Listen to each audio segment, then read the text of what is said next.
Fighters burn out all the time.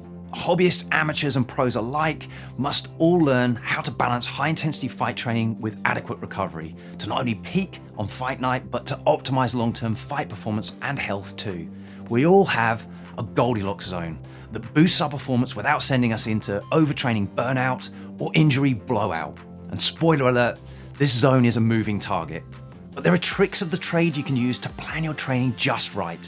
And the same principles apply regardless if you're balancing the demands of work, family and friends alongside either a full-time fight career, an enthusiastic Muay Thai hobby, or anything in between. Fighters, welcome back to another episode of Heatrick Muay Thai Performance.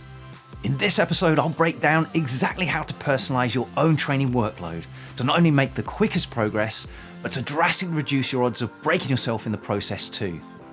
We'll start by looking at how much training is needed to make you better. We know that too little training is ineffective. If the combination of training intensity and quantity is too low for you, your body isn't stimulated enough to bother adapting, getting fitter. Because your body can already cope with it, it won't change. When you only just break this threshold, your body will change to better cope with this kind of training stress in the future. You become fitter. You've reached the ideal minimum training dose, the sweet spot with just enough training to make you better without either increasing risk of injury or illness or wasting progress by jumping steps that will cause your development to stall in the future.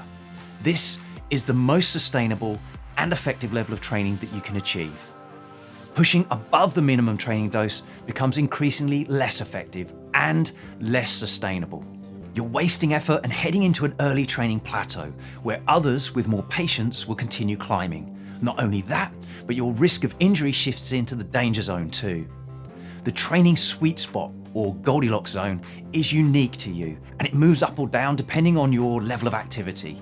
For example, if you've recently taken a break from training due to illness, injury or holidays, whatever, your training momentum has reduced.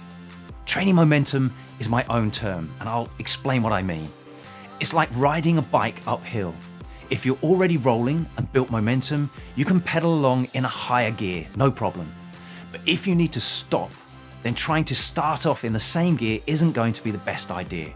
Changing down to a lower gear will see you getting back up to speed again quickest and safest. The same is true of athletic training. You've either built up momentum and can successfully use higher training intensities and longer durations, or you need to build that training momentum up.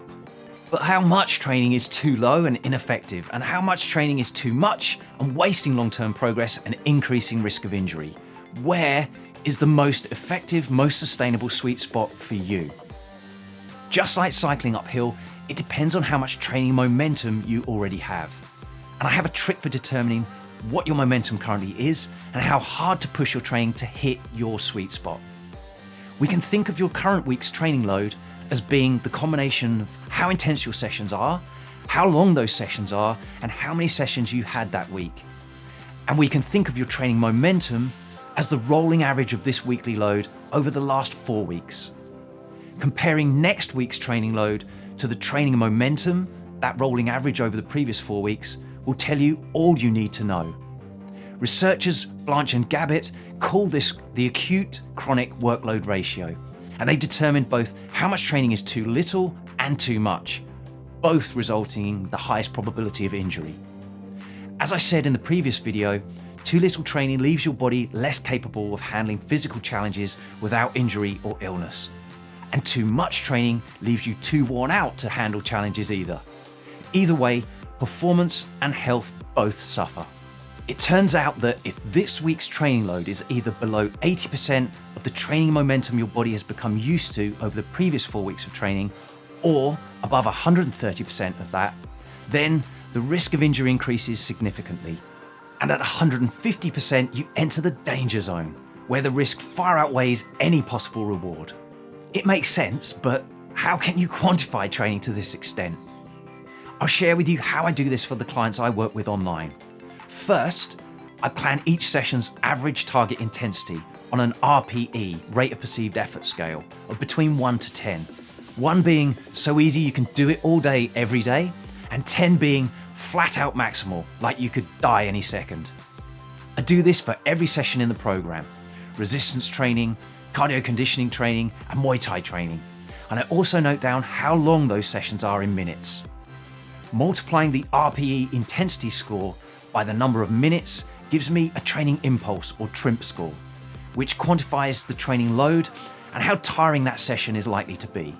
By totaling those all up for the week and comparing that to the rolling average of the previous 4 weeks, I can ensure that the program is shooting at the sweet spot. It'll be the most effective at boosting performance without causing injury or overtraining.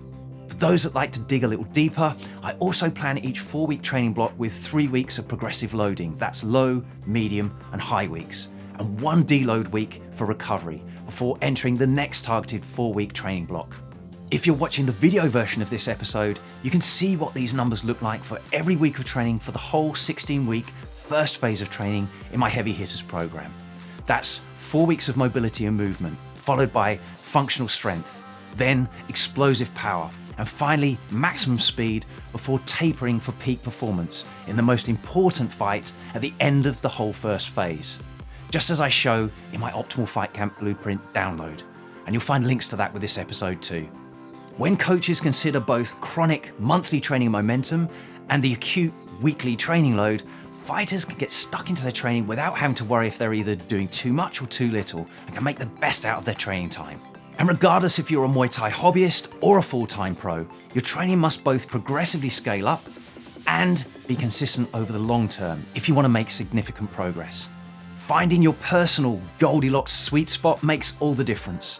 It can bring you back safely after a layoff from training and safely push you on when you need to find the next gear in your training program too. Thanks for listening. If you found this valuable, please like, subscribe, and share with someone else it could help too.